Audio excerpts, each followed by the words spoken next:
Hello everyone! Welcome in everybody, welcome back to my channel. I'm Yume, and today I'm here with a very special guest. You know, before I introduce this amazing, lovely person, I would like to just kind of say that it is April 2nd, which means all the really silliness from yesterday's shenanigans is finally over, and now we can finally continue our year through this very interesting and transformative journey, because I am currently going through a rebrand. If some of you may not know this, some people think that that was a joke. It is not a joke. I am definitely going through a rebrand, and I'm kind of struggling with it, to be honest, because I really wasn't sure what to do with my concept and kind of like what I want to do as a VTuber. And so today I'm really looking forward to talking with all of you about someone who actually understands how to make a unique VTuber concept, and I hope you all give a wonderful warm applause to Alice! Hello, Alice! Hello. Can I appear now? Am I on the screen now? You are, yes. Okay. We weren't sure right before stream. We were like, oh no, V2 Studio is doing like this whole like, how are we gonna telephone? You see, my internet connection is not the greatest, so right now I have Alice on my dial-up connection, because it's really hard. You gotta understand, like, you know, the whole time thing and like the dream realm, like stuff's kind of like weird and wonky here, so I have to use like dial-up right now to have her on here. But yes, hello Alice, I'm so happy to have you here. Wow, I'm really happy to be here too. My name is Alice. I'm the VTuber that you may or may not see on Twitter or other places that I'm debuting. I have debuted on March 30th, and I will be here for exactly 1 year. So I'm going to graduate on March 30th of 2025. I know. Not by then. I'm so sad too, because I'm just like, no. When I saw that you were like, I only have 1 year, I was like, no. Why do all the good have to always leave so early? And you know, I'm actually kind of interested in that. Like that is such an very unique concept. I have never heard of any VTuber, anything like this before. And I'm sure that, you know, you just debuted a couple days ago. How'd it feel? Congratulations on being a VTuber. How's it feel? I don't know. It feels too nervous. I don't know if I made the right decision. I don't know if it did well or not. I was like, I popped some anxiety medications right before stream, and I thought it was enough. I popped another one, and I was still super nervous. You're okay. You're totally okay. Yeah. Honestly, becoming a VTuber is very nerve-wracking. I remember, you know, if it makes you feel any better, Alice, you want to know what I did when I first became a VTuber? It's very embarrassing, but a couple years ago, we didn't have like any really cool technology on like VTubing, and like when I first found out about VTubing, I used this program called VTuber Studio, and I literally I found a bunch of free assets on Booth, made my model in 10 minutes, didn't even make a debut announcement or any kind of thing like that. I just wrote in my like Twitch title saying, "Hi guys, I'm a VTuber. I'm Mari. Nice to meet you. Let's play Outlast." And then I just played Outlast for like 5 hours. I think that's spaced, honestly. So like, I know what people do me right. I know it's a thing, and I think it's spaced. it's just like it's okay if like you're nervous and stuff, because again, it's really exciting to be a VTuber and like do all sorts of fun stuff. And like, I know you're nervous, but don't worry, everyone is in here really excited to like see you and talk to you and get to know you, which, by the way, tell us why you're here. Yeah, okay. Here as a VTuber, right? Reason to become a VTuber. So I was Honestly, I initially, really long time ago in 2017, 2018, I watched Kids on the Eye. That was my first introduction to VTubing. But later, I just stopped watching her and I did my own thing. And for a lot of time, I focused on how to sort my life out, how to not have to worry about money. Yeah. So I spent a lot of time that. And but like 2021, I was joking with my friends, and I'm joking with my friends, and VTubing is picking up again. And like, I'm gonna be a finance VTuber. Wait a minute, you could have helped me with my finance? Oh, man, that would have been so cool. No. I couldn't help with your finance because I'm not a personal finance person. I'm a Wall Street bets person. Right. So the VTuber concept idea at the time is just I commission a model. I go on and I stream myself throwing money into the stock market. That's so cool. Okay, all right. So I'm curious, why just 1 year? Why not like 2 years or like 3 years? Like why like just a year? So like we'll get to that a little bit. I didn't end up doing the finance thing because first I'm lazy, and second I don't think it works. I don't think there's a big enough niche for that, so I didn't actually do that. And time rolls around in 2023. I got my life in order. I feel like I want to do something interesting. And something just clicked one evening. And I was thinking about it doing, and my mind just came up, there was this one thing called Unasanis. I remember in 2019, they did this, and we're gonna do it 1 year, and we're gonna delete the whole channel. That was so cool. I think the concept for them is so cool. So I was like, maybe I can do it, and maybe I can do it with VTubing, and it fits really well with the VTubing concept. Because in VTubing, you're supposed to become someone who you're not. Yeah, you know what? That's actually a really great point. You know, there's been a lot of debate about that, about how like VTubing is a way to like express yourself in like ways that you couldn't, whereas like some people see like their VTuber model as themselves, and I find that fascinating. But it's like it's themselves, but like not themselves. It's like a version of themselves, and like that's just such a fascinating concept. So when you're coming up with yours, you're thinking like you wanna have like this a version of you that not many people get to see. That's really cool. Yeah, exactly. So that's I landed on this concept.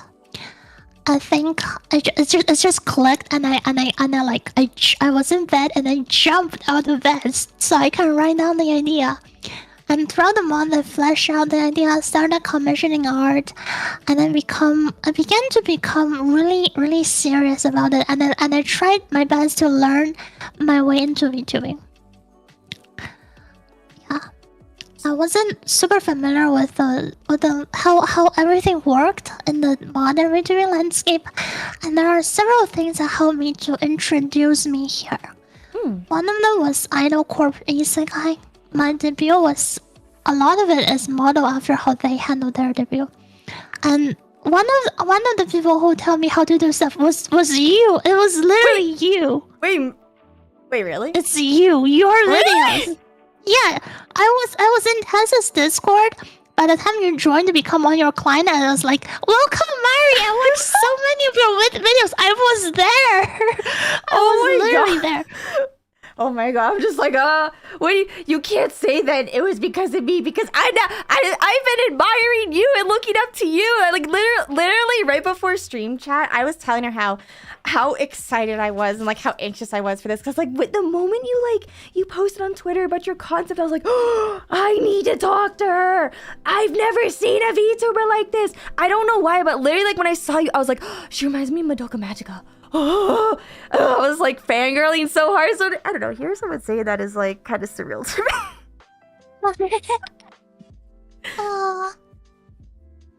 Oh, you said? Anyways, I watched your video about how to do a VTubing debut for several times. several times. And I remember how you said like, no, don't just debut and play 8 hours of Fortnite, alright? And I took that to heart. So we spent a lot of time thinking about, and I was anxious over what am I gonna do at the first few days after my debut. Okay, that is actually the hardest part to come up with, is like, because again, you only have like, you're graduating next year, so I am curious how you're gonna fill up like the time for that. Do you have like the entire year planned out, or have you kind of like settled on something about like a day by day concept? We have like a structure. We have a structure. So I have a bucket list. As you may be able to know, I have a bucket list, so there's 24 items that I want to do. And I want to do them on stream before the time runs out. And there's also a schedule, like not a schedule, but a plan. There are 3 more planned major events. So one is going to be in September, late September, which is roughly halfway point. I'm just gonna call it halfway point. And one is in my birthday, and the last one is my graduation. Those are the major, like big events that I'm planning to do special things about. Okay. And then the space between that, we're just gonna start with trying to finish things on the bucket list. Wow. Okay. So yeah, it's like I've never done a bucket list before. Like, okay. So first of all, thank you for coming to talk with us today. Like the fact that again you have such a limited time, and I'm very honored that you're taking one of those days to come talk with me and everyone here.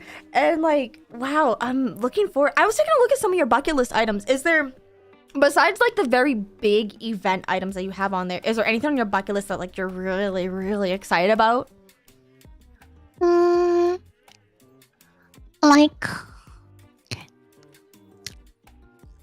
I think there's one thing that it wasn't supposed to be there, but it's there, and it's travel to Japan. It's not supposed to be there, and Tessa just posted on Twitter and like I'm gonna make her go to Japan, to this rabbit island or something. I'm like, Tessa, no, what are you talking about? You should go to Japan though. Oh my gosh, I think you'll love it there. That would be so cool. There's like a lot of really, really cool things that you can do over there. And hey, you know, if it happens, if it does happen, you get to go to Japan, please enjoy your time there. That was a very terrible pun, I'm sorry. But if not, hey, at least like it's still on there. It's something to do. That'd be really cool though. Okay. If you were to, let's say you were to go to Japan, what's like the first thing you'd have to do? Like I know when I went, the very first thing I had to do was I had, oh my god, I'm like blanking right now. I had to go try ramen. That's what it was. I had to try ramen. That was the very first thing I ate. I didn't want to stop at like my hotel or anything. I had to try ramen there. I just really wanted to try it. Have you not ate ramen like not in Japan? Had you not ate a ramen elsewhere? No, I have, but I wanted to see what it was like because I don't know. I'm so used to eating instant noodles, and like sometimes if I have the extra money, maybe I can get like ramen at like a restaurant. But I was like, I just want a good bowl of noodles. I'm a simple person. I don't actually know what I'm gonna do when I get into Japan, but like we're probably gonna walk around. I'm probably gonna walk around with a camera to the countryside, maybe film a little bit of like what Tessa talked about with the rabbit island and cat island and stuff. And cause when I was thinking where am I gonna go, right? If you're gonna ask me where do I want to travel the most, I'd probably say like I want to go to somewhere that people don't usually go to. And Japan is a place that people, like every VTuber goes to Japan.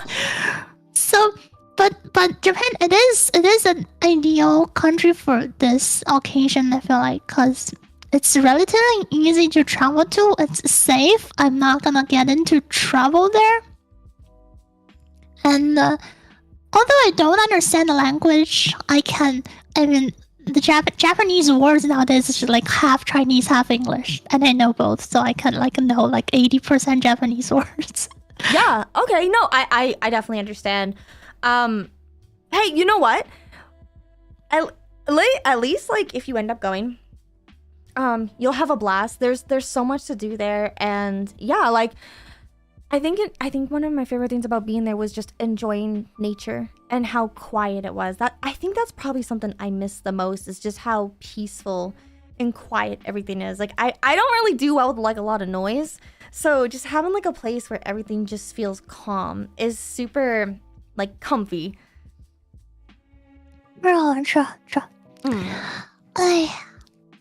That is one thing. That is one like really big thing. Probably the most expensive thing on the entire bucket list. Wait, I think like the original sub might be more expensive. I don't know yet because I haven't done either. Other stuff. Things like original sub, I have specific like plan quite specifically how that was gonna like. On day-to-day basis, I'm just gonna play games, try to do collabs. You know, like have one item is make 10 friends. Well, you're already well, okay.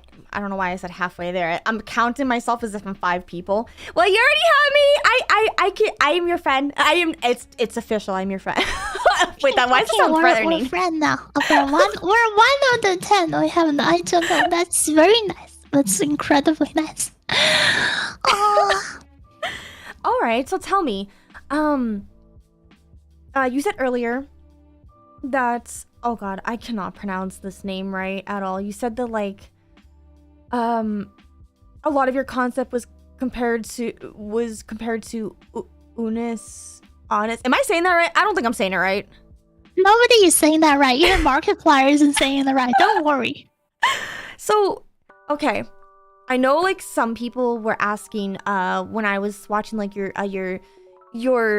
debut, and like I saw like how you changed your bio on YouTube. Like, is there any actual like terminal illness, or is this lore related? Like I'm again, like I was asking about like the 1 year, because I'm curious about like why was that? I want to once again clarify that Nakana's project is a work of fiction. I am not terminally ill. I will not like me as in the person behind the screen will not actually die after a year. Okay. This is, yeah, like Markiplier is still alive, isn't it? Right? It's the same thing. Just imagine, like, it's really convenient that people already know about Unazanas, because I have something directly I can compare myself to. If they never was a thing, it would be a lot of like misconception of me, I'd assume. No, that makes sense. I appreciate you for clarifying that, because like that must be very stressful, because like I know not everyone knows about that YouTube channel, and finally seeing something like that as a VTuber is just so unique. Like and just the fact that you have a bucket list, like I feel like a lot of us have bucket lists that we want to like accomplish in life, right? But I feel like a lot of us don't ever get a chance to like really do any of them, because we think, oh, I have like so much time. I have so much time to get stuff done. But for you, you only have 1 year. So with your bucket list items, you know, why did you end up choosing like the items on your bucket list? And like what happens if you don't fulfill them?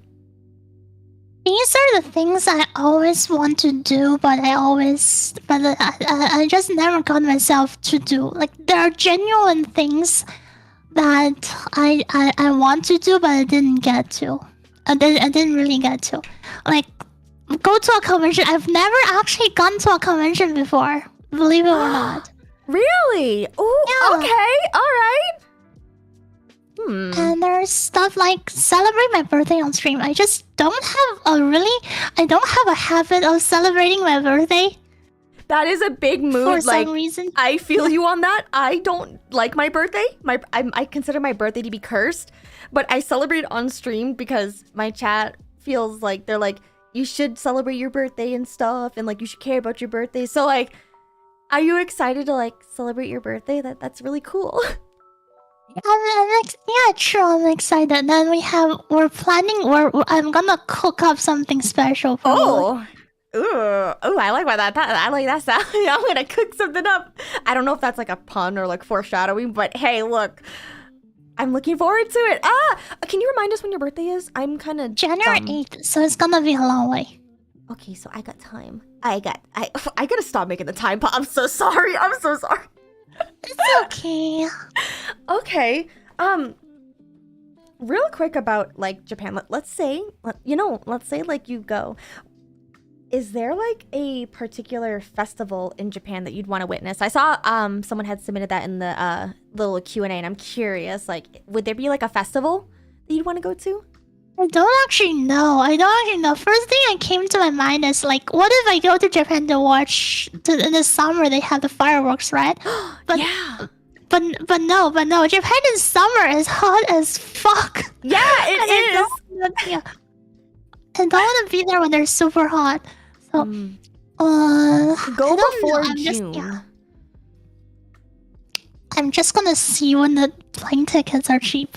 Yeah, well, actually, you have to go before June, obviously, Mari, duh. But yeah, I'd say if you were to go in terms of like cheapness, it probably would have to be like the fall or winter time. That's when it's usually cheaper. Spring is going to be the most expensive time just because of cherry blossom season. But I'm gonna be back here on the spring because I'm gonna like that's like the last few months. I'm gonna spend all the time I have right here. Basically streaming as much as I could. So yeah, I'm gonna try to do the Japan thing probably before 2025 rolls around. And I'm gonna like it's kind of a big endeavor because I gotta go for it. Like it's pretty far, right? I'm gonna go for 1 week. I'm gonna take my laptop or something to stream there, and I couldn't play games. Well, if you end up going to Japan, I wish I could go. I wish I had that kind of money, but I also am very, very broke VTuber. There's like a lot of different things that you can do for streaming. You can get like a pocket Wi-Fi. I can definitely link you the correct ones because I believe they don't like. I think they passed a law that you can't stream in Japan walking around anymore when there's other people. So what when did they update that? When? I don't know. Well, so what I'm gonna do is I'm going to just film when there's day. I'm just gonna film on the day. I'm gonna stream on night, just chatting. I'm gonna go home and I'm gonna edit them into videos. That's what I'm planning for Japan. I'm editing them into vlogs and stuff. No, that's actually, I did not know that. I haven't gone since 2018, so it's been a long time since I've been to Japan. So that, okay, all right, man. Well, you know what? Maybe if I have money, we can go to Japan together, and then I can show you around some really cool places. I know some cool spots and stuff. Future goals. That's a hint, chat. Really That's nice. a hint, by the way. I promise I don't bully my chat or anything like that. Anyways, tell me, Alice, you mentioned earlier about like how you're multilingual. Do you plan on doing any streams? Since like on Twitch you listed that you speak Mandarin. Is it just Mandarin, by the way, or do you also speak Cantonese? Only Mandarin. Okay, yeah. Are you planning on doing any multilingual streams? I don't know, cause I don't know how many of my followers speak Mandarin, right? Also, like if I just do a stream and then nobody understands, that would be not very cool. So for now, I'm just gonna stick with English. What if you did like a teaching stream? I know I've done a couple like Japanese teaching streams before, but like what if you could teach me Mandarin, like, and you could teach the rest of us smooth brains? Would that be something you're interested in, or like maybe? That's actually a great idea. That's actually a great idea. I might do that. That's actually a great idea. I have not thought before. Because when I did take a class for Mandarin for like a half a year, and I do understand that Mandarin is very similar to English in terms of grammar, so maybe some of us could kind of catch on a little bit better. It's really hard to pronounce the tones, I'm gonna be honest. I don't sound good when I speak in Mandarin. I can read and write it, cannot speak it for the life of me. So that would be like really cool. How many language do you speak? Just Japanese, English, and I just can I can like read and write Mandarin, but very basic, and it's only because I studied Japanese long enough where I can like kind of just it was easier for me to study it because I'm used to like Chinese characters, so I was able to like adjust to it. They're not similar at all. In fact, I made my Mandarin teacher very angry because I would write in the Japanese kanjis of the Chinese characters, and she would get very mad, especially when they wanted me to do simplified Chinese. And so I definitely could use some lessons. If you ever decide to end up doing a stream, I'll have to tune in for that. That's pretty good. I mean, you know how to read and write Chinese. That's pretty good. I can't say I know how to read and write Japanese. I can help you at all. I could help you. Honestly, because you do speak Mandarin, I think you would catch on way faster than like what I did, because a lot of stuff translates really, really well. Because when I had some classmates and stuff, like they could speak like Mandarin and stuff, they caught on way faster than I could. So I honestly, like, if you ever have any questions, just feel free to let me know. And yeah. Okay. Otherwise, let me see. I saw a question in here earlier. Someone was asking, do you know like how to draw? No, I don't. No artsy? Like, you saw, if you're in my debut stream, you saw that little artwork. That's not even art. It's like a little drawing on paint.exe I had of myself. And I was standing there, and then my background is like a green arrow going up and like stonks right in the background. That's how much, that's the quote unquote art I was able to do. And one of the bucket list items is to learn how to do art. Oh, okay. I like that, guys. I don't know how to tell you this, but Alice and I are gonna have to do a couple of collabs this year. I'm sorry. I know you all want to have some time with her, but I like people who like to draw, and I like. I'm not the best artist either. I kind of like doing like you know, like those really like shitty scribbles that people like to do. Like I kind of like doing that kind of stuff. Still better than me. hey, but you know what? We could do you could do like a whole art stream where like, you could like, I lost it. I lost it. You know what? I'm just gonna move on. I had an idea. I was like, you could do, it'll come to me later, like midway during the stream. I'll just spurt it out of nowhere. I was planning to maybe have art stream where I look at YouTube tutorials of how to do art and just like try, cause it's kind of art, right? Is it like will Twitch gatekeep me for using the art category if my art is not good? No, not at all. I think honestly, no, I don't think so. I think as long as you're trying, people will be really nice to you. Which, speaking of which, have people been like, what's it called? Have people been really like, you know, helpful and stuff for like your debut and everything? Because I feel like, because I've never done like a legitimate debut, I don't know like what you do after you debut. I know that sounds kind of like weird, but like, you told me to not play Fortnite for 8 hours.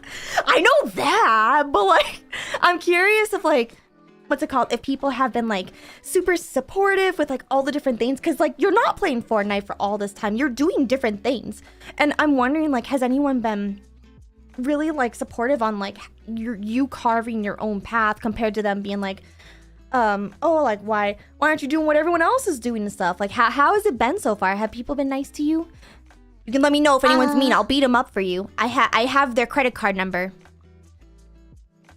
I don't read comments too much. A lot of comments are relayed to me via my manager. But from what I have seen so far, I think people are generally pretty supportive. They really like what I'm doing. Me too. I think. I know. Hey, at least you know I am your biggest supporter today. So. And I think okay. So you may be doing multilingual. You might do art stuff. I'm curious. Because we're in a tea shop and tea is a loose term. We're in a cafe, and I have to ask, do you like boba tea or like bubble tea? I do when there's no boba. Oh, so do you like just milk tea? I like milk tea. I like complicated flavored milk tea, but I don't like when there's like little balls inside that it's chewy and shit. I don't want to eat that. Who eats that? That's okay. I don't like that. It's okay. Well, okay, is it just the boba, like tapioca pearls, or do you do like what's it called? Lychee. I don't know how to pronounce that word. The jellies. Lychee. I like that. Do you like just the boba pearls is not good. Do you have you ever heard of like when they put like the cheese foam? They call it different things in different stores. Cheese foam, cloud foam, sea foam, whatever. You know, like the foamy part. Oh yeah, they do that in China. A lot of the milk tea shop does that in China. It's fucking disgusting. Really? Oh, okay. Yes. That's a hot take. That's okay. I need to know why. I need to know why you think it's gross. Is it because of milk? Do you not? I hate stuttering. Cheese. Cheese is gross. Okay. Oh, that's fair. That's fair. And just, you know what? It's okay. I like gross cheese anyways. I'm used to. That's so interesting. I've never heard somebody say that before. But then again, I could see that because most people, when I ask them, they don't even know what it is that I'm talking about. Because like you can get it on fruit teas. I'm kind of picky about it with milk tea, to be honest. And it depends if it actually has cheese. Because when I lived in China, I did try the one that it does taste like cheese. And that is kind of weird. But like, I've also tasted ones where it doesn't taste like cheese. And it's more like, it kind of tastes like melted ice cream. That should be fine. But also, I'm gonna say cheese or anything cheese related on fruit flavor things is just like bonus point disgusting. I don't know how to tell you this, but there was one time I was visiting China and they had the like the durians, like the jackfruit, the smelly stinky fruit. What if I told you I tried a pizza where it was like durian pizza and it was actually kind of good. All right, it's not the most deranged food I've heard from China. Okay, I was like, oh no, she's gonna hate me now. Interesting. Okay, I don't get to talk to many people who like understand cultural things like that, so that's really cool. Okay, all right. So besides bubble tea, do you have like any other favorite drinks? Like, are you more of a coffee person? Do you like soda or juice? Juice is fine. Soda is meh. Coffee I drink for purely utilitarian purposes. Like if I got a stream but I want to sleep, I'm gonna give myself some coffee. But I'm not gonna drink coffee for the sake of drinking coffee. Sorry, I was drinking my matcha when you said that. That's fascinating. Interesting. So, are you the type of person who really likes practical stuff? I would say so. I would say I'm a utilitarian. Wow. Okay. That's you know why I'm asking this, right, Chad? It's because when her birthday comes up, and she has that throne wish list, get her some practical things, Good to know. Okay. All right. So we talked about. I'm looking at my little chicken scratch notes here. I have terrible handwriting. Tell me, Alice. Tell me. Your name, okay? Have you ever read Alice in Wonderland? Not officially, but heard about it. Has anyone ever made that I know you just debuted, but has anyone made that comparison about that yet? Because like Alice in Wonderland has a lot of clock themes and time. So I'm curious if like anyone's made like a comparison like that, since I know a lot of people have been comparing your concept to multiple things, but I'm curious if anyone's done Alice in Wonderland yet. Really? I didn't even know. I don't think so. Interesting. Okay. Well, that defeats the purpose of my question. All right. What's the question? Ask it anyways. I was just gonna ask if you read a lot of that, because it's one of my favorite books, and you know, talking about like the things that inspired your concept, I was wondering if like that was one of the other contributing factors of it. I'd say it just made Alice a name that I think maybe fits better than something other that's like more random, if you know what I mean. No, yeah, of course. I think it's cute. I think Alice is actually a very cute name. If I could have ever had like a different name, Alice would probably be one of the tops. I think it's a very pretty name. It has a lot of meanings to it, and I just was wondering if it had like any significance at all. Which, interestingly enough, I saw that you on your hat on the back. I know it's hard to see on stream, but you have like a clock. Does it move? Like, does it actually like turn and stuff? Or is it just... No, I can't. No, the mother does not turn that far. No, like the clock on your hat. Does that move? Does that tell time? The artist didn't draw the half on the back. There's no on the back. It's not a 3D model. You can't, no matter how I move, you wouldn't see the back of the clock. So there's no back of the clock. It doesn't exist. It's the void. But in lore, technically it turns, and technically it's supposed to like measure time. But is that how you tell time? I look at my phone. Oh.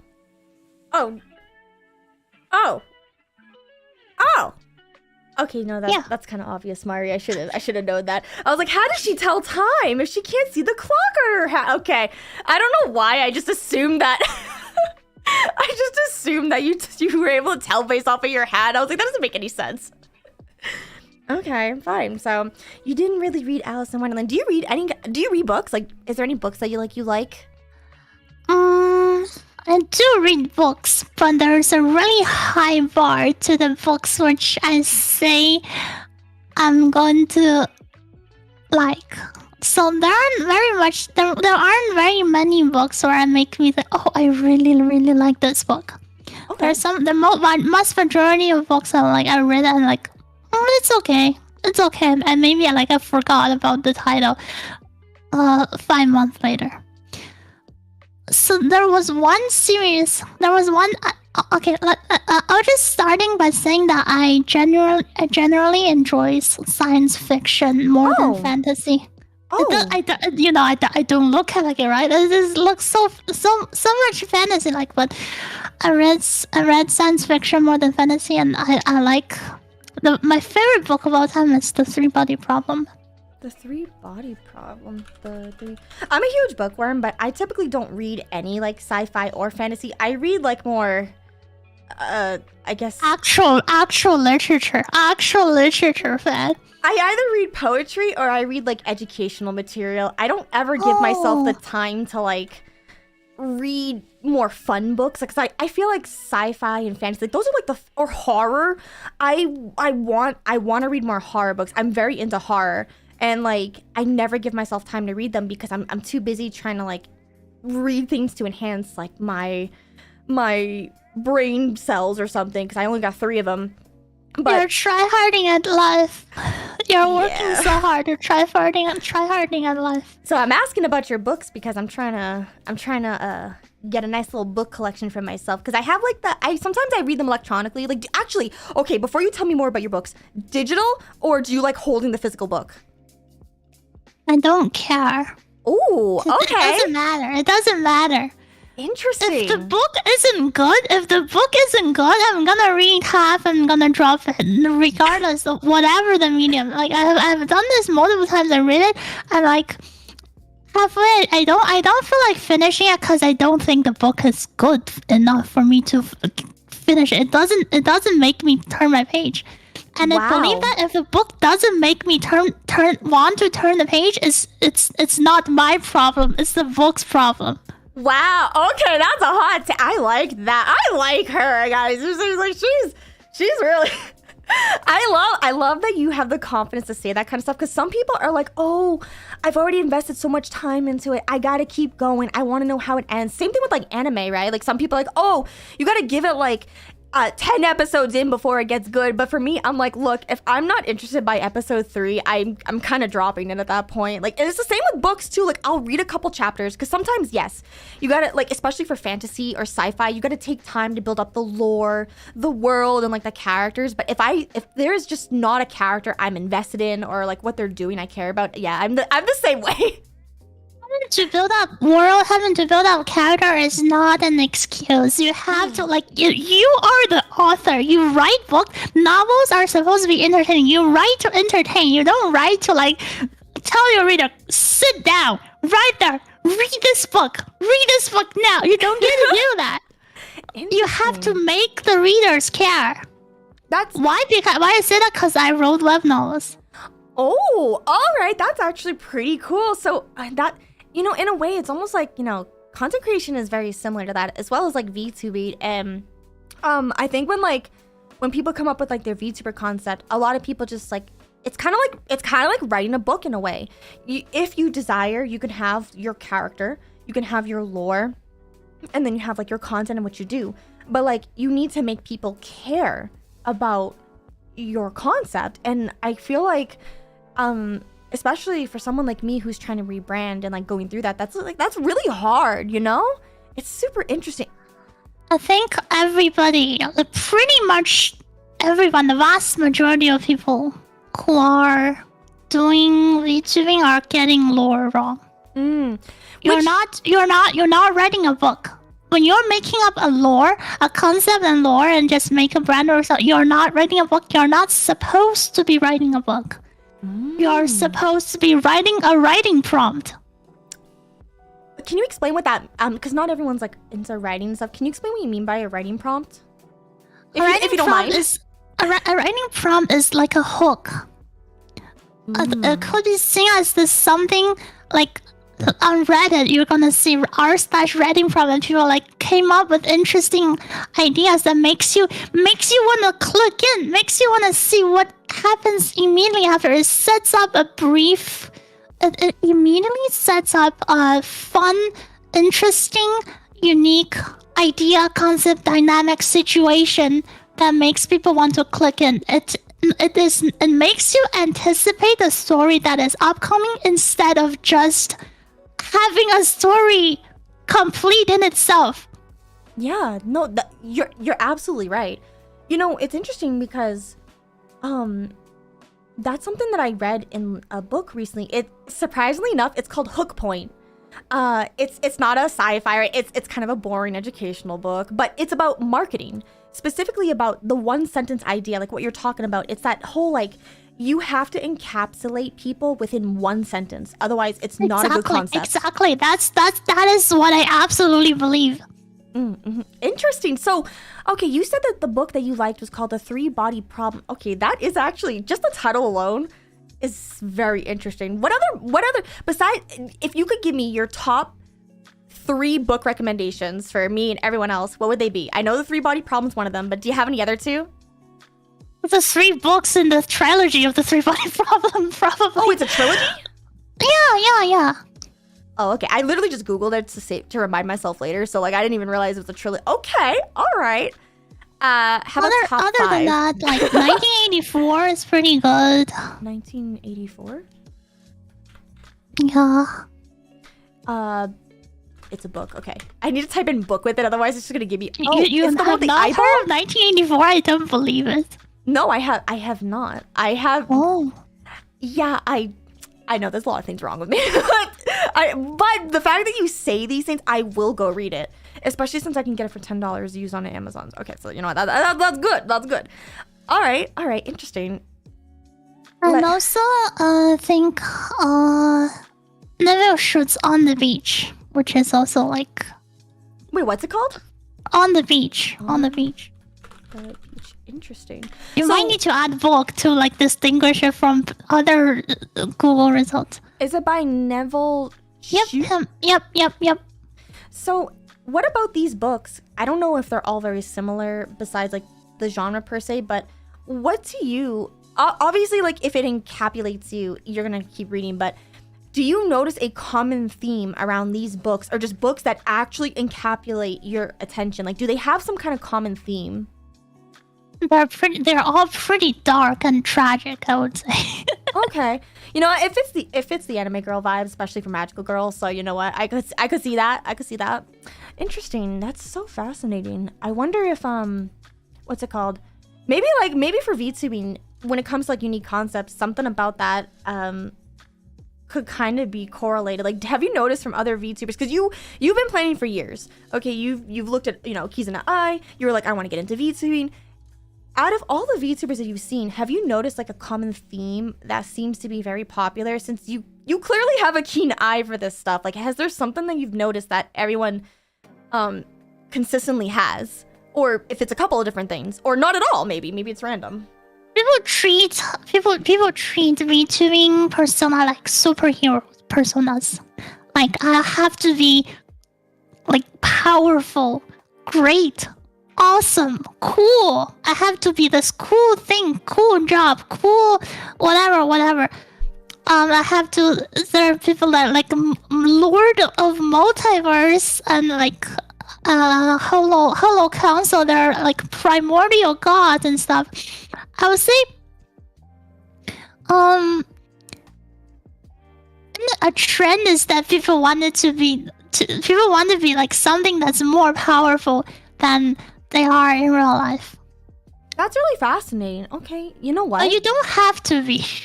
Yeah, I never realized. You're right. Wow, everyone is like this. Ethereal. I don't know how to pronounce that word. They're like this ethereal. They're like this ethereal being.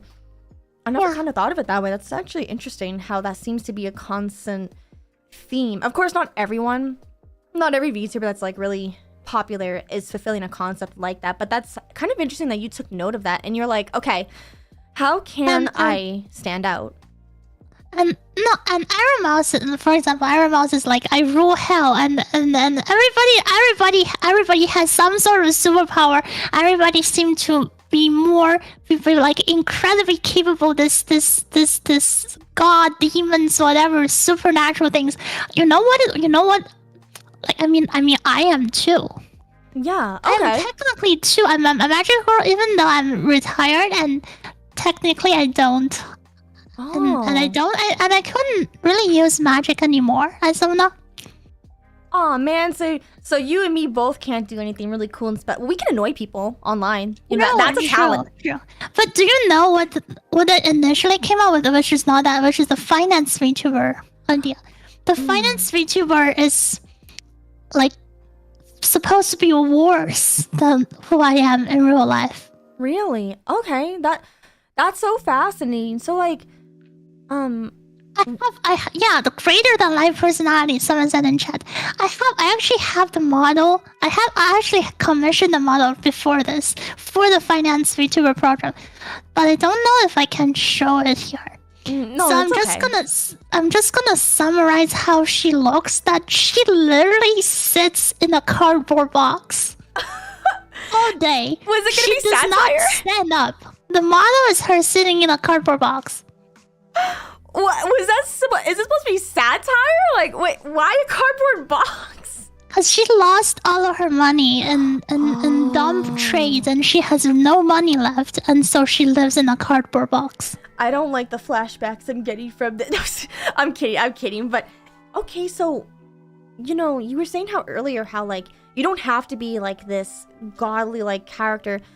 Do you think that like maybe the reason why a lot of VTubers do this is because that is kind of what's popular? Like, how come like the finance VTuber wouldn't be a good concept? Like, do people genuinely just not care about like that kind of stuff? Like, it makes me wonder how people only kind of want to watch like those really high tier like holier than thou type of concepts, and I'm wondering if like No, I think it's just because what big creators want to do, and they developed what is the current meta has nothing actually to do with if the concept is good or not.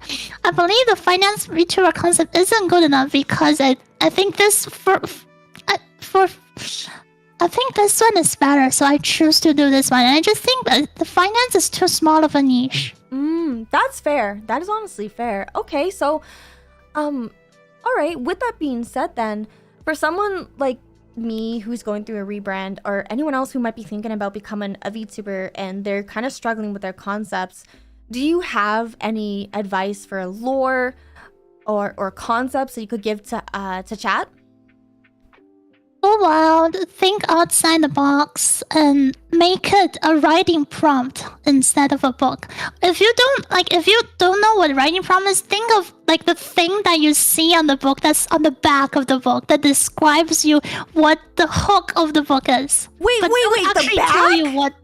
Yeah. Wait, is that the whole point at the back of a book?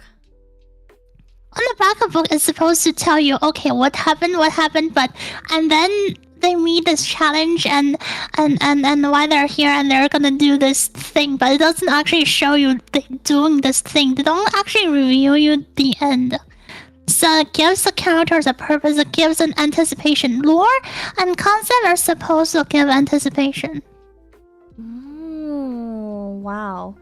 I feel like that's so much easier said than done, because I remember when I first came up with, like, I had 2 different concepts. Both failed, and that's why I'm rebranding.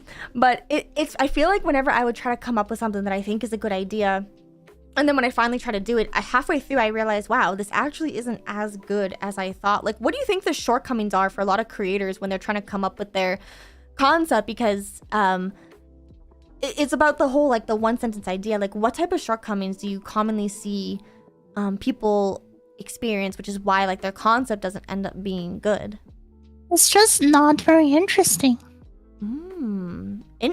I was gonna say, that's interesting to say. Interesting. So, when it comes to interesting, do you feel like... I feel like when people say the word interesting, it's the same as, like, funny or humor, because everyone's, like, interest and humor is very different. But do you think there is, like, a baseline for stuff that people typically find interesting? Like, is there some kind of I'm trying to think of the word. I don't think requirement's the right word, but it's like, is there something about concepts that are typically interesting to a large group of people that you commonly see? Sorry if that was confusing. In writing, there is an idea called deconstruction and reconstruction. They are basically taking an existing trope, an existing practice, and just most of the things, 9 things out of 10 are the same, but they change one thing to make it really different, to make that one thing really different. So it's familiar, yet different. And you have to be, that's what I think people need to be. You have to be familiar, yet different. Wow. Oh, that explains so much. Yeah. Yeah, you have to do all the regular things. Like, I mean, anime girl, here I am. I had debut, graduation. Hold on. Cute anime girl. Those are all familiar things to you. But there's one thing I decided to do that's different from everyone else, is that I have a set graduation date. That is very different, and I think that no one has ever seen that. And the fact that you came up with that, and I think it's more like it's the fact that you went out of your way to consume different types of content just based off of what you say in this conversation and what I've seen. You read all these different books, regardless if they have a similar theme. You've watched my stuff. You've watched, like, other VTubers who have built the foundation of VTubing. You're watching, like, IRL content. You have consumed so many different types of media, and you manage to take, like, different pieces of it. And like you said, I've seen lots of creators use different ways to describe this. Like, I've heard of people like Ludwig call it the yoink and twist method. I call it the 3% rule method, where you take everything except change 3% of it, and that makes it different enough, because anything more than 3% is too, like, abstract for people to conceptualize, but then anything less than 3% is too generic and it feels like a copy. Exactly. If you were to come up with like a phrase for this, what do you think like you would say in order to describe it? Because I would just say 3% or like deconstruction, reconstruction. I like that. Yeah, that's actually interesting. That's so cool. Man, I want to learn more about like, okay, let's say I wanted to deconstruct someone, like if I wanted to deconstruct not necessarily a VTuber's concept. You know what? Sure. Let's say we want to deconstruct a VTuber's concept. Let's say you wanted to deconstruct my concept. How would you go about doing that? Like what? Like obviously I know a lot of people like to just kind of look at a model and say, oh yeah, Mari has twin tails. I see the sleepy Z hairpin. Yep, that's what I'm gonna copy. That's gonna make me the a sleep themed VTuber. Like what if someone were to truly deconstruct my concept of the personification of dreams? How would they do it in the correct way so people don't end up being called a copycat? That's actually a really, really hard question. I'm sorry, I wasn't sure if there's like a more I guess educated process on how to do it, because I feel like a lot of people just kind of look at it and then just copy and think that's what it is. So what do you want to be? I think I know from your name, MarisDreams, and there's like a little sleeping thing. I know you're a sleep theme, but that's pretty much all I know. What are you? And you know what? I think the simple fact that you have to ask yourself that already tells me my concept's not as good as I thought it was. The fact that like you're not able to like really figure out more than beyond that, I think. Oh, and a cat. Yep. I was wondering if, okay, that makes so much more sense now. And I think like when you find an actual like, besides like your concept, when you see like a truly unique and strong concept, it's something that you're able to like describe pretty easily. Because I know mine's hard, which is why I'm rebranding. But like what tells you like right away? Like you can just kind of look at the model and be like, yep, I know exactly what this is, and it's a good concept because of that. Pretty much, yeah. Interesting. Okay, I'm curious then. So, you're all about time. Why do you have a pillow? I like sleep. I just really like pillows. That's based. I was just wondering. I was like, because like I was like looking at your design and I was like, I really like I think it's like Roman numerals on your sleeves, and I was like, wow, that's really cool. I really like how even like your hair and stuff kind of reminds me of like an hourglass, I think. And yeah. I was wondering, what does the pillow signify? She just likes to take naps. I can take it off, but I like holding it. It's cool. Oh, that's so cool. Yeah, that's very interesting. I was just curious. Okay, so with you read a lot and you find a lot of like writing stuff, and you said you write web novels. Do you read poetry at all? Not really. Really? Interesting. Is there like a reason why you prefer novels versus like comic books, poetry, what's it called? I guess light novels or stuff like that. I like fiction. I can't do comic because I can't draw yet. And I can't do light novel is basically just a novel, right? So and I like that novel has this element that you can imagine what it's like. So for different people, the scenes in the book, the characters in the book can look different based on their own interpretation. Oh, so it's like, because there's no drawings on the pages, it allows you to kind of like let your imagination go wild. So that's so interesting, because you know what? As VTubers, we're showing like everything just visually right there. And I'm wondering, like, do you think that when you see a VTuber, let's say like you completely saw like an image of a VTuber, you don't know anything about their lore, you don't know anything about their name, you're just looking at a PNG. do you think that like if a VTuber has a strong enough concept, do you think that people would be able to tell right away like what their whole lore and like what they are, or do you think that it kind of leaves room to the imagination?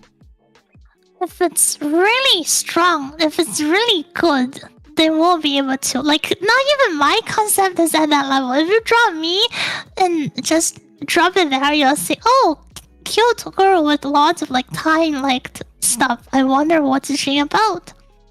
I could see that. I could definitely see like some people being like, I wonder if she's like a timekeeper or like what's it called? There's like an old, I don't know if you play visual novels at all, but there's like a really old visual novel that I have played. It's actually an Alice in Wonderland visual novel, but there's a concept. So at the beginning scene of Alice in the Country of Hearts, she's in this room of just all clocks and like this whole time room, and I fell in love with this scene because it was like the way they controlled time and how there was a timekeeper. There was somebody who she was talking to, but she didn't know who it was she was talking to. But they controlled like all these clocks and stuff, and it was just like a very like fascinating concept. And I would like scratch my head for hours trying to figure out who this mystery time person was. Like, are they someone who controls time itself, or are they just controlling the time space like that Alice is like trapped in? And like I had all these like questions for it, and I would just spend hours just consumed into this novel because there were some characters that I really wanted to like interpret like the things about them. Because you know, do you think that every part of like sorry chat, for everyone who's like listening to stuff, I have a smooth brain, so I'm trying to articulate my words here. Do you think that when it comes to like a VTuber concept, every single design element matters? Like even down to your hairpin. Like, do you think something like that really matters, or do you think that what matters more is just like the general base concept of it, such as like people wouldn't look at you for more than 2 seconds if they are not interested in you. Really? So you feel like those, like, let's say like you didn't have the like little time hairpin, or like what parts of your design do you think are the key elements when someone gives you those 2 seconds is gonna make them like stand out and remember you? I guess it's like I'm asking a silhouette question. Let me. You're like, okay. I gotta put down the pillow for this one. This one's serious. Yeah. I think like all the elements we have this. I don't know what's it called. This clock hand pointing up. The pendulum. No, like right in front. This clock hand. Yeah. And also there's this little watch and the clock hand on the dress and the hourglass and the hairpin. All of those things together, I think they would be enough to make an impression of, okay, this has something to do with time. Really? Do you feel like, oh, okay, that's interesting. All right. Yeah, there was in like the visual novels that I would read, there was this one character, like in that same Alice in Wonderland one, there was someone who personified Cheshire the cat. If you're not like that familiar with Alice in Wonderland, he's like this pink cat that kind of messes with Alice the entire time. He plays like these tricks, but they personified him. And he had like this like in the book, not in the book, in like the films when they would show the Cheshire cat, he could like remove his head, and like that was like a cool little goofy thing he could do. But in like the visual novel, he wasn't really a cat. He had like this like fluffy shawl thing, and I always like question like I wonder why they chose to like give him this shawl versus like an actual like cat tail and make him like a cat boy. And I was wondering if like those design elements are just they tell like a different story because they didn't go like the traditional cat boy. They did like the whole shawl around him. And so when you're coming up with a VTuber concept, you know how like if people were to compare you to like Madoka Magica, what type of like design elements do you think could kind of like separate you from that? Because you have like the pink and the blue, and you have like the whole time thing, which is another character in that anime, but yet you're kind of like swapping like the color palettes and like the time concept. And I'm wondering if because you chose to do that, that gives it a different meaning versus you having like a magical wand that's like a clock or something, and it broke, and that's why you can't do magic. Like I'm curious, like how these design elements come together to tell a different story? I'd specifically have it add more blue and gold so that it's not just, okay, another pink magical girl, because there's like 10,000 pink magical girls already. So it makes the entire characters look a little bit more interesting. And plus all the... I would say all the gold stuff just adds like it gives a really cute and elegant It does, yeah. Yeah. But so I would say that at this point, because my character the idea that I'm graduating in 365 days really isn't something that can be expressed through character design. I couldn't get that to, like, how am I going to express that? So I'm just settled with this. A magical girl that you will look at and you'll say, okay, magical girl probably has something to do with time. That's so cool. Okay, that's actually really nice. Wow.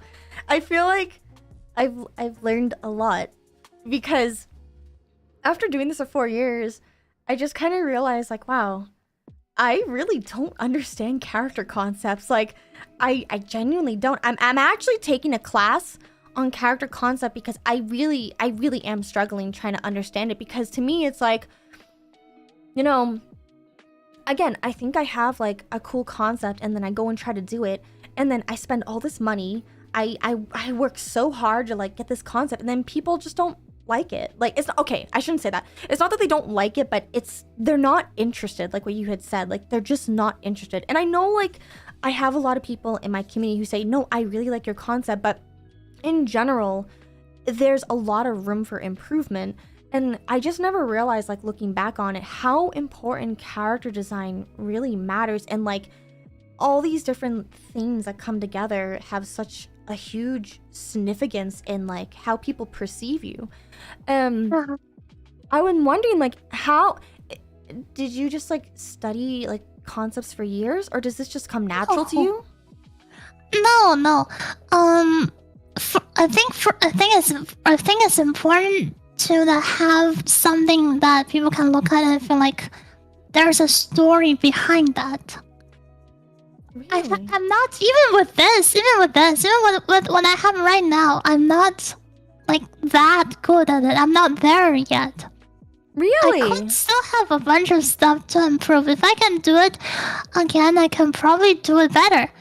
But this is my basically second attempt at coming up with a character concept. The first attempt was the finance VTuber I talked about earlier, that she sits in a cardboard box.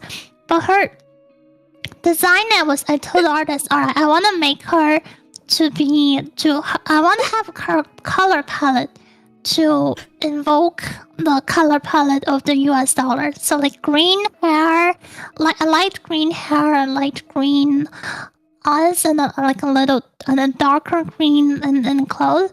But they drew that, we have it on paper, and I was like, nope, this does not work. Wow, that's so fascinating. You know, you said something a moment ago that I think is interesting. You talked about how if you could do this again, you would do it even better. And you know, I just want to say that, like, I think what you're doing right now is perfect. Like, it's really hard to, you know, always want to like have like that perfect concept, like, and you know, like I can relate on the sense of like, whenever I upload a YouTube video and I look back at it, I cringe, because I'm like, oh, I could definitely do this video better. I can definitely do this video better. Like, this is like, and then I just won't upload. The reason why I don't upload content is because I have this like weird perfectionism where I'm like, I need this video to be perfect. I can do better. And like, I just want to like let you know, like, your concept really is perfect. Like, I know you think you can do it better, and I believe you. You definitely can. But I think what you're doing right now is probably going to be one of the biggest like VTubing like historical moments. And so the fact, I think so, yeah. I think so.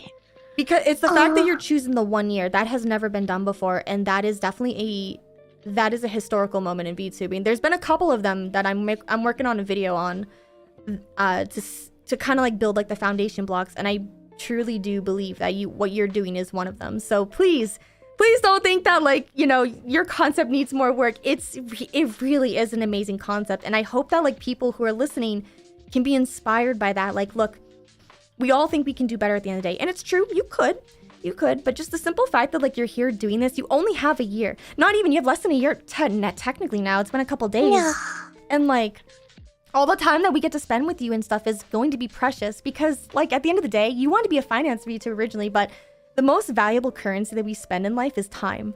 And I think the fact that you're choosing a time concept and this whole notion of the most expensive currency you will ever pay is time. And I think that in itself really resonates with a lot of people.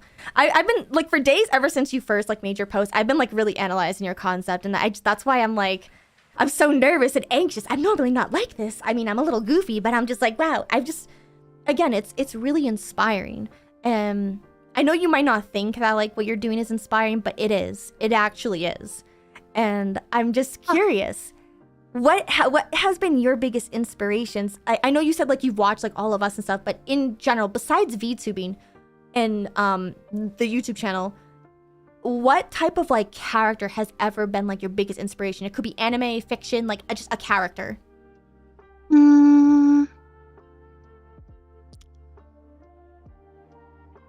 Homura. Omra? Yeah. Really? Let's see. Home. Could you explain why? If it's okay. If not, it's okay. I can move on. But Because there's this. I mean, this time loop idea for the lore is basically literally just taken from her. And I'm gonna be honest. She's my favorite character, anyways. That's pretty based. And you know, there's I'm gonna say this as a writer. So there's a trick in building characters. You have a 3-layer setup. So you start up with a character that's okay. They look from first outside, they look cool. They're a girl. They look cute, and you want to like, okay, they're a girl. And you go in and you know a little bit. That's the first impression. The second impression, first impression they're pretty. Second impression that they are a little bit less. Their personality is a little bit less cute than you perceive. They're not. Oh, there's a contrast. So they're a contrast that they're not super. They're not normal. They're strange. They're mysterious. They're a little bit cold.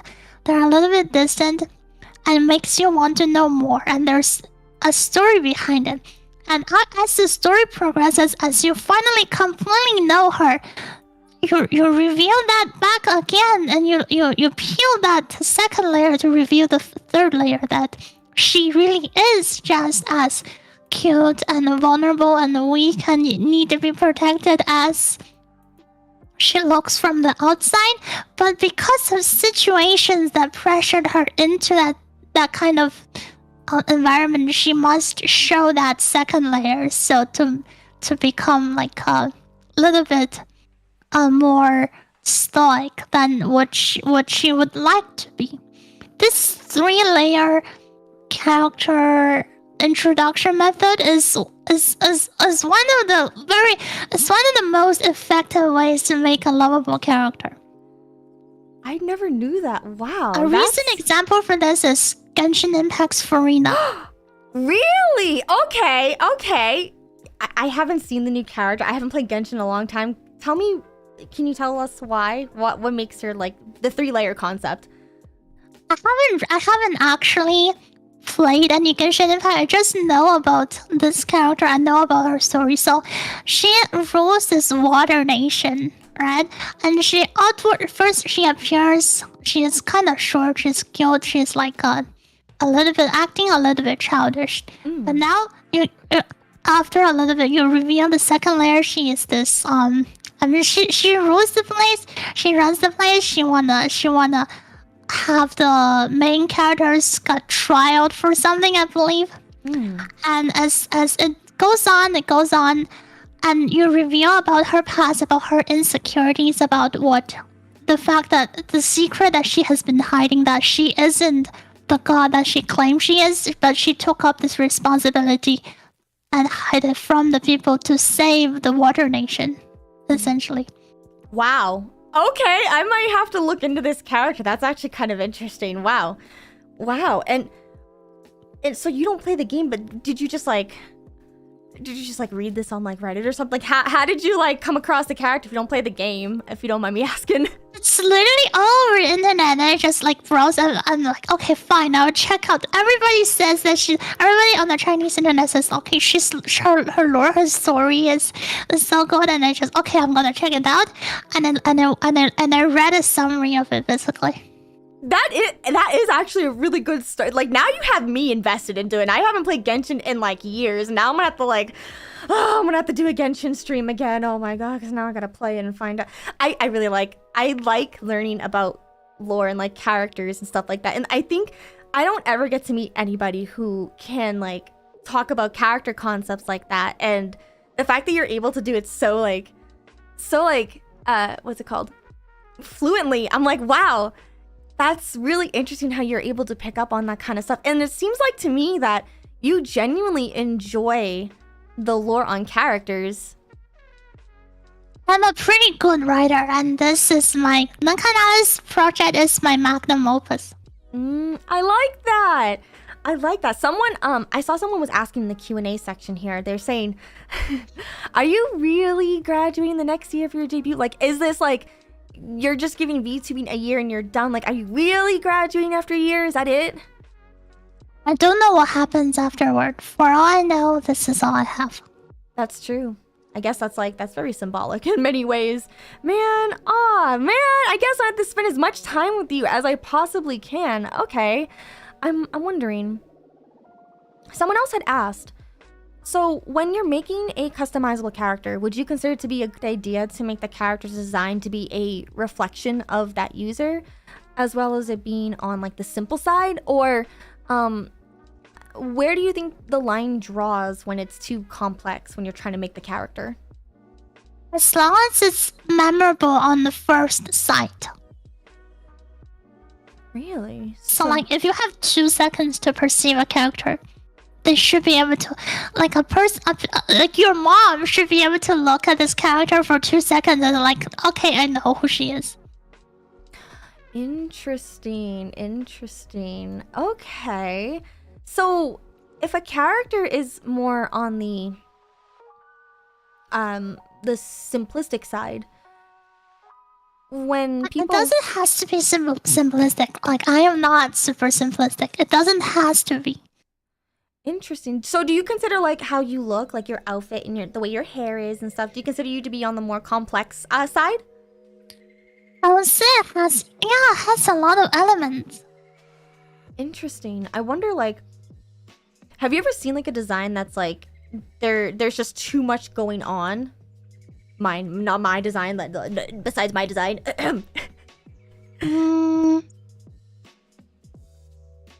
I couldn't recall from top of my head, but there must be. There probably are. Interesting, and I think it's kind of interesting how like our brains kind of filter. If there's too much going on, isn't a problem. If like the stuff that's going on doesn't correlate, it doesn't paint the whole picture, and it's just different stuff that going on that's not very related, then it's not very good. That makes a lot of sense, man. All right. I'm like trying to digest everything that we've talked about so far. I'm like, I feel like talking with you, I give you like a 4th brain cell. I'm slowly, you know how like you're collecting friends? I'm collecting brain cells. Every time I learn something, I grow another brain cell. So if you can't recall the design, does that mean it just wasn't memorable enough? Or like, I guess the answer is yes for that. But like, if you had a design, and let's say like it's not that it's not good, it's just it's lacking something. What kind of advice could you give to someone to make that design stronger? Like, how would you go about, I guess, like fixing someone's current design or concept?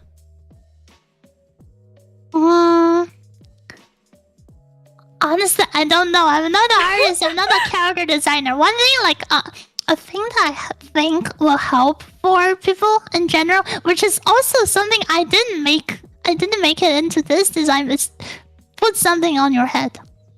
I love. That's the key, everybody. Put something on your head. I love that. That is a 10 out of 10 advice. Put something. I love that. I'm gonna have to quote that later. Not just put something on your head. Put something ridiculous on your head. I love that. You know, you better be careful. You might spawn a bunch of like VTubers putting things on their head. Like I'm waiting for this shoe, or like I'm waiting for like a stuffed animal, or actually hoagies are kind of like a thing. It's not super ridiculous. Oh, well, you could have a ridiculous one, but No, like, I was thinking about how Crony has this giant clock on her head, you know, right?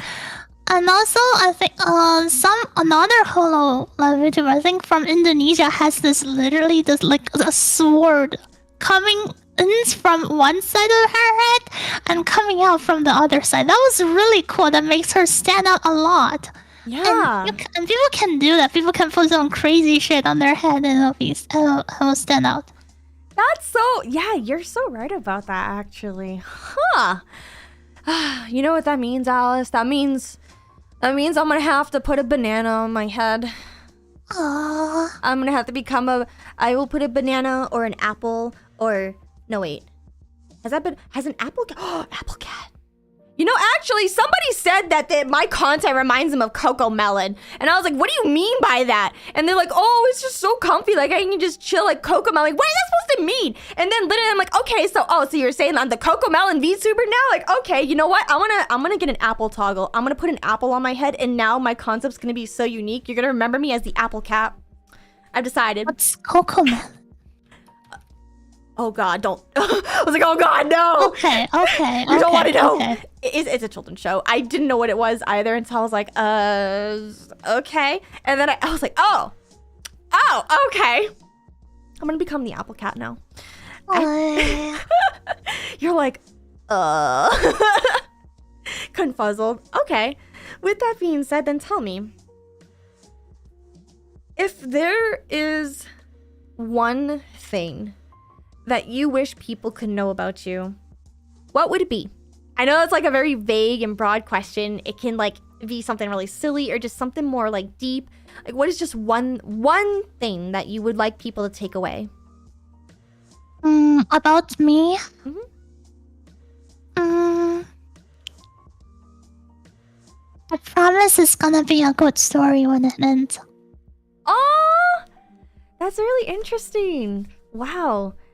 Wow. Okay. I like that. I really like that. I feel like, what's it called?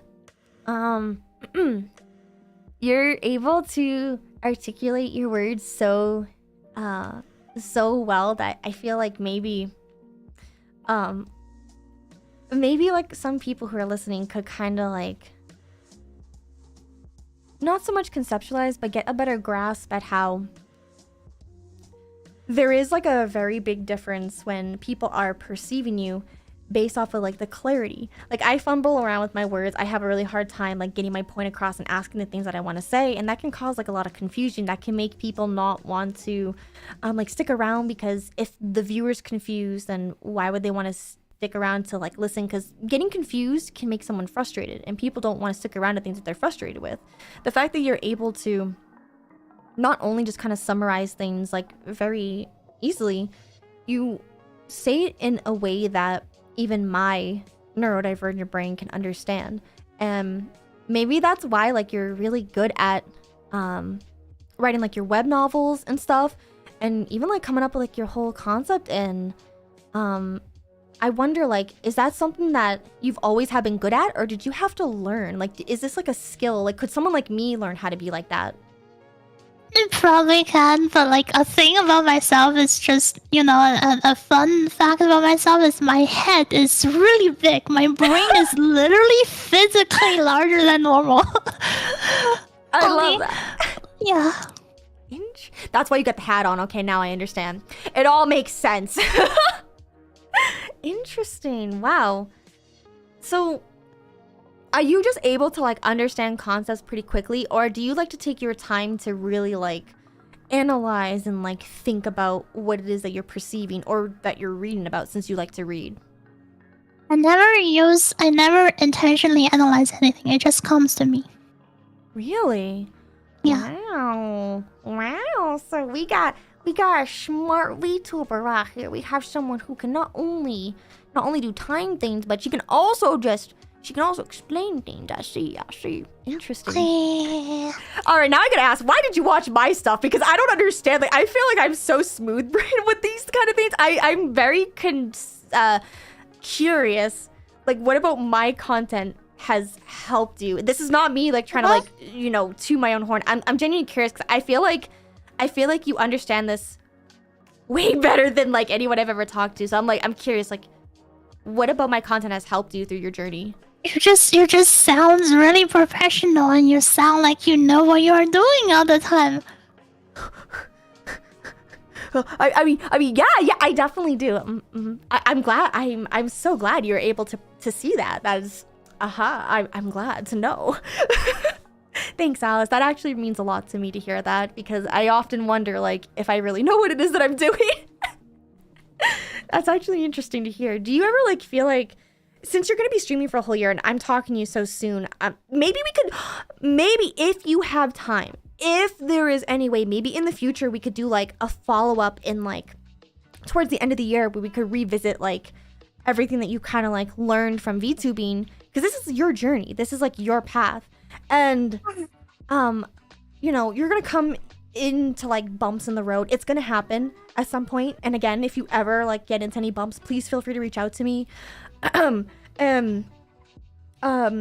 there's no really better way to prepare you for like anything that might happen in the future, but you can always like reflect on like your journey. And so far, since you planned your debut, was there any like road bumps that you had like during your debut process? Because debuting is stressful. It's very stressful. For literally everybody watching this, don't do it, just to stream. Don't debut, just I could see that. Okay. Why though? Like, cause you know, like, I'm sure you've seen lots of VTubers want to debut and stuff. Like, why would you say like it's better to just stream rather than like actually taking the time to do like this debut thing? Because for vast majority of people, when you do it, when you're just streaming, you gotta build an audience first. You gotta build an audience first to have them care about you first, and then just slowly ramp things up. Instead of doing what I'm doing, which is a lot of agency style. A lot of this is agency style debut culture, right? For vast majority of indie, they don't have either the resources or the audiences for this to work. Well, you said you modeled it after idols. I think that makes sense. Like, it makes a lot of sense. I modeled after idol because I don't have time to scale up from zero. Oh. I have to debut now and present my concept and just go from there. I have to do the agency way. That makes a lot of sense. Wow. Because I have this time limit. Yeah, no, that makes a lot of sense. It makes me wonder, when you're preparing for your debut, let's say someone were to like do an official debut. Let's say they took the time to stream. They built up their whole their audience and stuff. Like for me, for example, who's going to be doing a re-debut. I actually want to do an official debut this time. Like I actually want to do it. What are some things? Watch your own video. Literally watch your own video. I learned everything from your video. Just go watch your own video. No, not my video. Darn it, maybe I might have to rewatch it. It's been a while. I'm gonna have to brush that video up, to be honest. Because I was thinking about remaking that video and kind of like updating the information a little bit, since a lot has changed. The what's it called? For people who want to do like a legitimate like debut and have this special event, the bar has been raised by a lot, and I'm wondering if like what's it called? How much time do you think people should like focus on their debut if they were to do all of that? It depends. Cause like if you have an audience, if I have an audience already and you're re-debut again, most of your viewership is just gonna be the audience. Wait. My model is frozen on the screen. What the hell? There we go. Okay, there we go. It works on my end. It's cause what's it called? The dial-up thingy there. It has to do with the window tab thingy. As long as you don't minimize it, it won't do that. As long as you don't minimize the window. Oh! Okay. Wow, there you go. Magic trick. Yeah, it's because like what's it called? My connection on here is like very so it's like you can't minimize the window, otherwise it like messes up the whole thing. I know it's really weird. Things in here in the cafe are very weird. I know we're very picky about everything. Okay. But okay. Interestingly enough, I'm wondering, when you finally like did like your whole debut and stuff.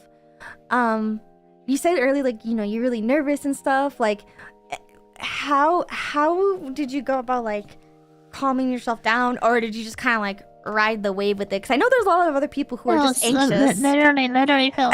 Take like, what is it called, the propranolol or something? I know musicians take it when they go to stage.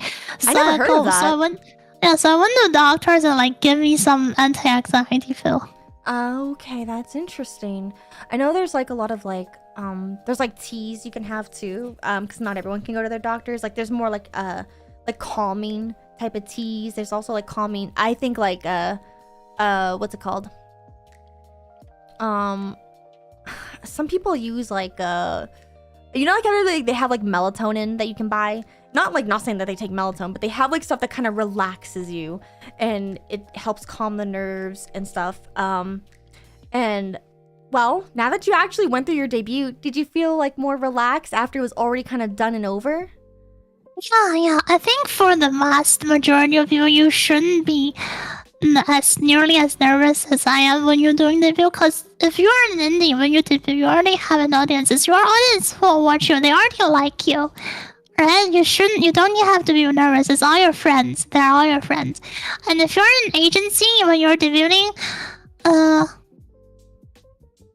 if you're an agency and you're debuting, there are gonna be agency fans as well. So, you don't have to worry because they're gonna be friendly to you. For me, how I did it was like I gave my manager a budget, a marketing budget. All right. Here's this much money. Go wild, and she did. But the conclusion is we got some people watching me who like they don't know me. Right. Their audience doesn't know me. They don't have an established good impression of me, and I have to impress them. That made me really, really, really nervous. That's like the worst about it too, is like, what's it called? It might surprise you, but there's like a lot of people who are constant, like always mean to me whenever I upload or like I stream.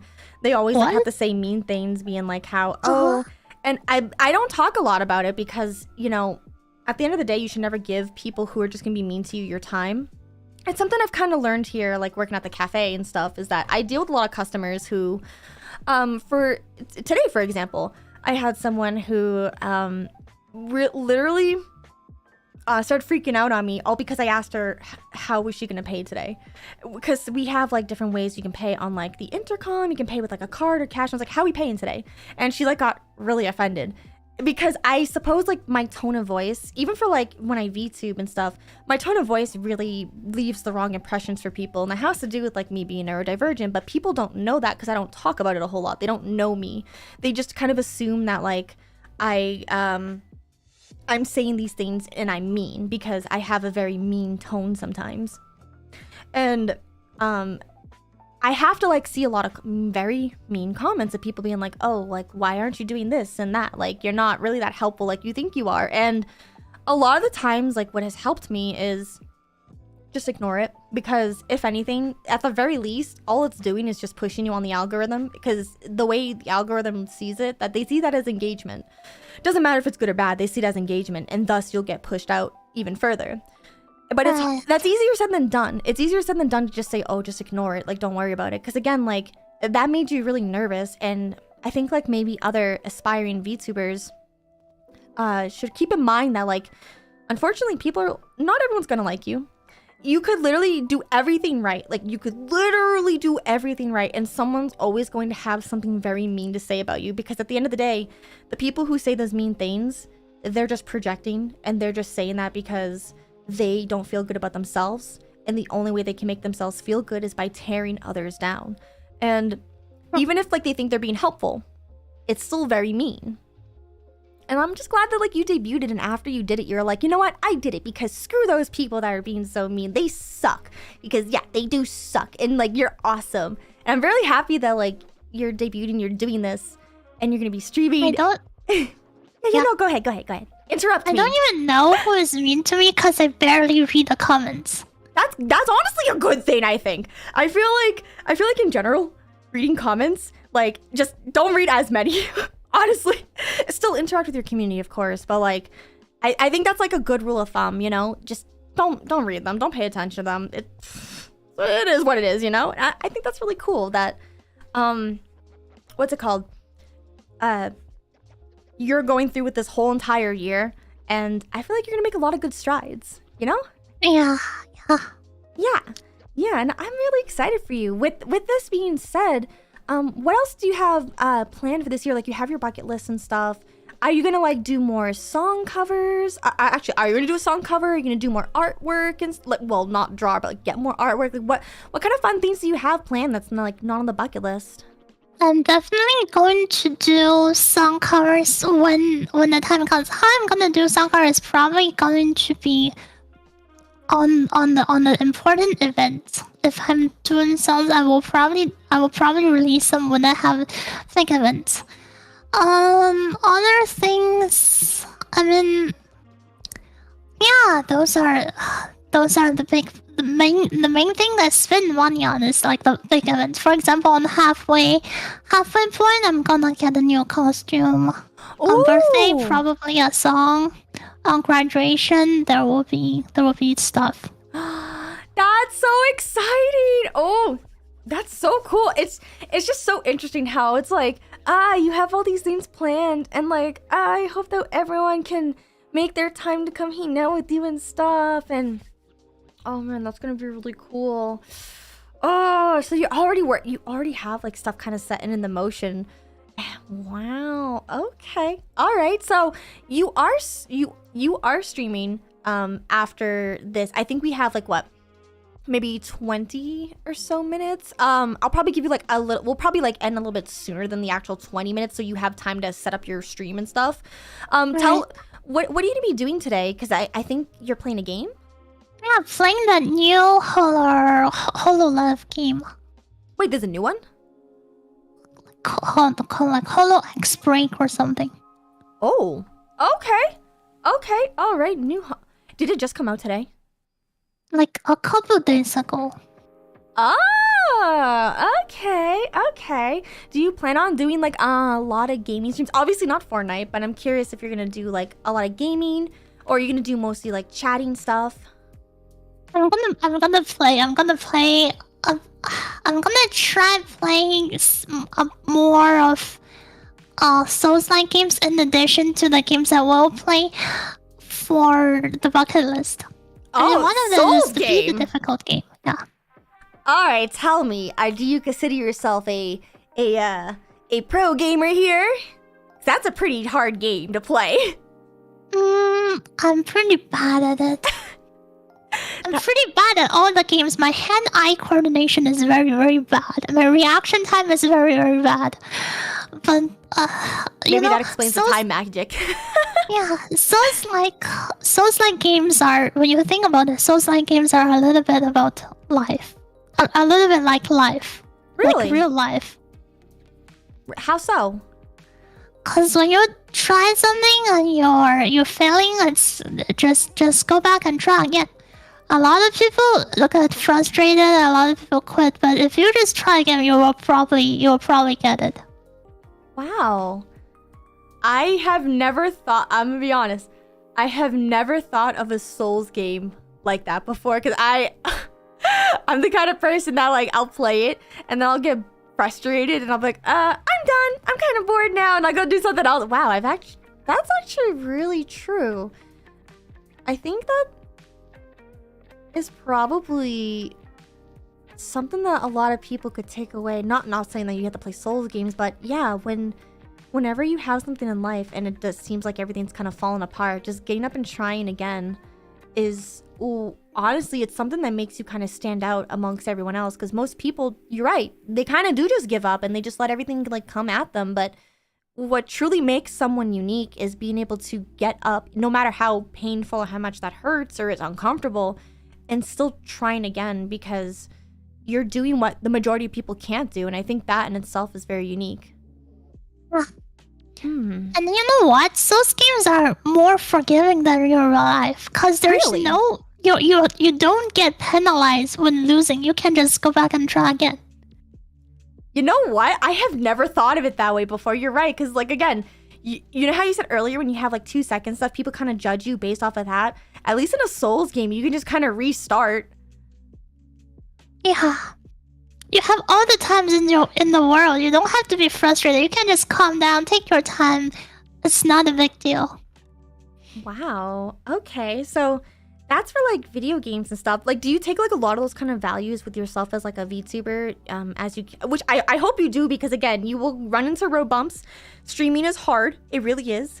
VTubing is no exception. I hope that, like, you know, as you say these, you remind yourself, be like, it's just like a Souls game. I can get up and I can try again. I would try my best. I like that. I really like that. I think that's really all any of us can do, honestly. Wow. Besides Souls games, are there any other types of genres that you want to play?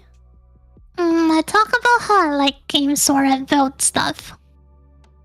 Like I played City Skylines, for example, and then quite some time ago, I used to play Minecraft, but I am too bad at Minecraft. I don't barely play Minecraft anymore. I'm glad I'm not the only one that's bad at Minecraft, because everyone's like, Minecraft is like a VTuber staple and you need to play. I'm like, I'm so bad at the game though. Like, I don't know what to do. I'm overwhelmed in that game. I'm not good at building either. No, you're okay. What's it called? Let me see here. You said wait, you said City Skylines? That's like a, what is City Skylines again? Autism game. Oh, it's a stimming game. Okay, that makes more sense. I was like, what is that again? Do you play like other games that are more like that? Like do you like simulation games like Stardew Valley or anything like The Sims? Well, that's not really a simulation game, but like anything kind of like that? I should try them, but I haven't. But I should try them, but I haven't. I just haven't. Interesting. Wow, I'm looking forward to the Souls game. I for no other reason than to see cute anime girl potentially rage at the game. I'm curious how you're gonna do. Are you gonna play all of the Souls games, or just like, is there one particular game you're gonna just play? I'm gonna start with Elden Ring, and I'm gonna play a lot of Souls games. I'm gonna play the games that are old. I'm gonna play the ones that are coming out this year, and then just I'm just gonna. This is gonna be like because how I view them, because I view this genre games. I kind of like them, and how I think people are going to like me playing those games, because. You know, it's not just I put on. It's not I just I put on Fortnite and I play for 8 hours of Fortnite when everybody else is playing Fortnite. So I think this is gonna be one of the main forms of content that you can expect. Interesting. Do you happen to like do you like puzzles? I know it's like very interesting. I have not actually tried any. I feel like maybe what's it called? Maybe that could be something that you're interested in. I feel like you really like to solve and kind of figure things out. I'm wondering if you would like puzzles. That's a fascinating concept. Okay, so we can expect like more Souls types of content. We can expect do you plan on doing like any like chatting type of streams where you just kind of hang out and vibe? Is that something else we can expect from you? I would absolutely would. Okay, so we have potentially art. Potentially, we have Souls-like games. We have chatting type of stuff. All right. So it looks like you have kind of a variety of things planned from what it seems like, you're not gonna just stick to like one thing and just kind of carry it on. Are you gonna try like as many like different things as possible? Is that kind of like the idea? I'm gonna try a lot of things, yeah. And also another thing, a list in the bucket list, I'm going to get good in a competitive video game. So either Apex or Valorant. So I try hard and I see what rank can I get. Okay, so do you consider yourself like a do you have like a competitive nature about yourself? My family forced upon the competitive nature upon me. That makes sense. Okay. Interesting. Okay. Yeah. How it is that whenever I do something, my parents expect me to be the absolute best at it. If you're gonna do it, you're gonna do it properly. You're gonna write, alright, when can I expect you on the bestsellers list? You're gonna VTube, when are you gonna have a concert in Japan? Where are you joining collab? You're gonna play Valorant, when can I see you on VCT? Right? Like that. Okay. Oh, all right.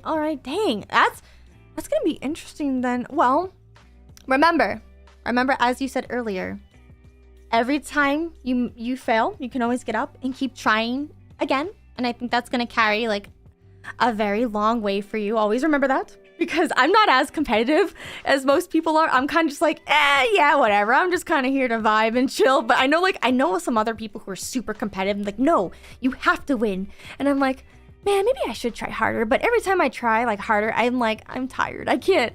I'm tired. I'll just sit here and just kind of like admire you from far away and be like, yeah, I'll let you good number one. I get so like tired. But I think it's because I get bored. I think the reason why I'm not competitive is because I'm bored. Do you find like that kind of like these challenges to be fun and like fulfilling? I don't know. I just feel like my parents planted this notion in my head. If I want to do something, I have to do it properly. So I'm going to do it properly.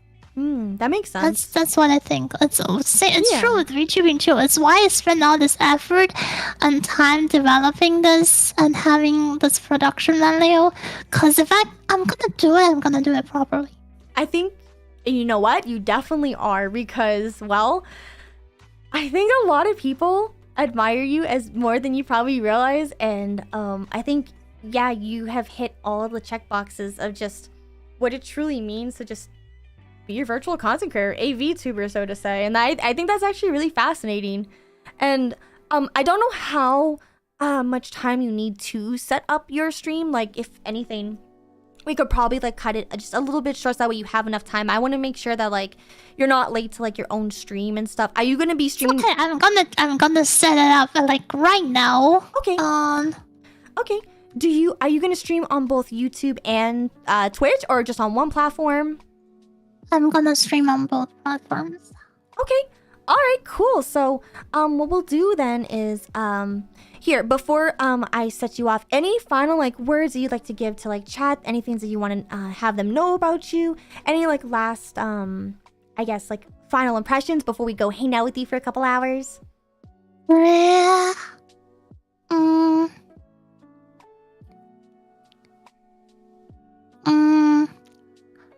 Doesn't have to be anything super. I hope by the end of it, I hope by the end of everything, we can both smile. I like that. I think we definitely can. And you know what, Alice, I really appreciate you so much for hanging out with me and everyone else today and letting us like get a chance to get to know you.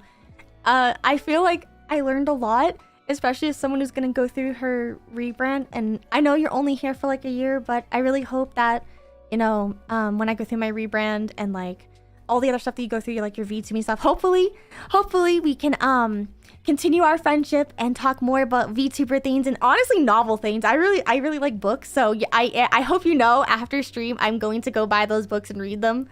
So, and I will let you know my opinions about them after I'm done reading them. I hope you look forward to that. Okay. Yeah, and I just appreciate your time here with us today, and hopefully like the rest of the time we get to spend with you is going to be magical. And yeah, thank you so much for hanging out with us. Thank you. Everyone, please go follow Alice. I'm going to, real quick, we're going to set up the raid on Twitch. I'm gonna have my ending soon screen, both whether you're on YouTube or Twitch. If you're watching us on Twitter/X, come join Alice on her socials. You can find the link on my bio and you can click on it. I have all of her stuff there. We're gonna go raid into her and spend some time with her. So thank you everyone for hanging out with us today. I really appreciate everything that you've done for us. And yeah, well, we'll see you pretty soon then, I guess. Chad will say goodnight to all of you, and we'll go to the ending soon and start the raid. So stay tuned, everybody. Bye, everyone. Bye.